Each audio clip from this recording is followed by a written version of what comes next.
Alrighty, so the brand new Tycoon update is out, and the first thing which was actually added in it, which was actually a very pleasant surprise, is a brand new, I guess, UI once we do actually log in. So we get to access the store, the settings, updates, help, and invites. And with this, we also get a new button, which basically is a quick play. What this does is that we just get put into a random base in the Tycoon, and then the other button, which we had right there, we get to actually pick the base we want. So right here, I chose a random base, which I guess what it does is it basically puts me in the closest base to alpha, or the closest base to the overall order that the game follows. But by the way, it does take a little bit for your base to load in, so I would say that's the only negative in this update. So anyways, the first thing which was actually added in the brand new update is the Z-10 helicopter. This is a Chinese assault helicopter armed with aerial torpedoes. It does have a 30mm explosive turret, 4 air-to-air missiles, and 2 torpedoes. It does have a speed of 200 and a health of 750. It has 3 bars out of speed, 3 out of health, and 4 out of firepower, and the cost in terms of parts is going to be similar to what we normally have in the game.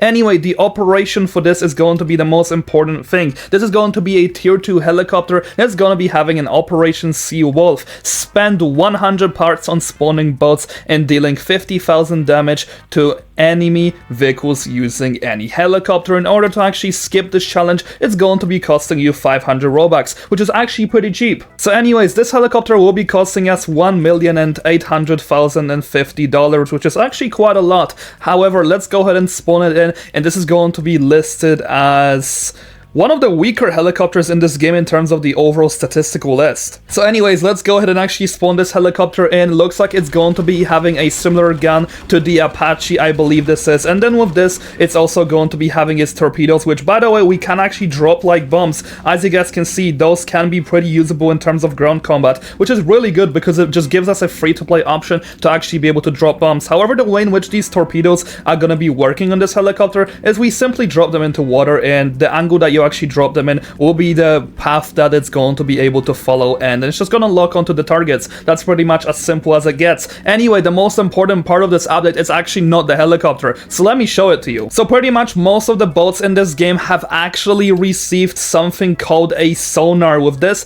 a lot of boats have also received a radar, and then the last thing which I also have to tell you guys is going to be the sonar, which was also added to the submarines, which are also some pretty good news. I'm actually pretty happy about that, since it's something that we've been requesting quite a lot. Now let me go ahead and actually show you guys how the sonar system is just going to be working. So for the sake of this, I'm going to be spawning in something like the USS Zumwalt, and as you guys can see, this thing has so many icons. Oh my god. So obviously it does have a ground radar, it has the sonar, and basically how it works is that you press on V, and then what it does is it tries to find the submarines under the water, and it's as simple as that. They're going to be highlighting the submarines. There's no more to it. However, one last thing which was also added in this update is the depth charges, and the way in which they work is that you can kind of aim them in a similar system that the artillery follows, and then you basically drop them in the water, and it's as simple as that. It's going to be tracking submarines, so we have an actual real counter. I think that this is somewhat realistic to how these depth charges are used in real life. I'm going to be explaining you guys how this mechanic overall works and how good the damages overall are in a damage test video. However, a final bit of information which I also have for you guys is going to be the overall balancing of the depth charges. So the USS Zumwalt, the USS Independence, and the Douglas will each have 2 depth charges, where the PR-206, the Pharaoh, and the PG-02 will only have 1 depth charge. However, the reload will be really good, so this shouldn't matter too much. Anyway, for the time being, that's going to be everything that was added in this brand new update.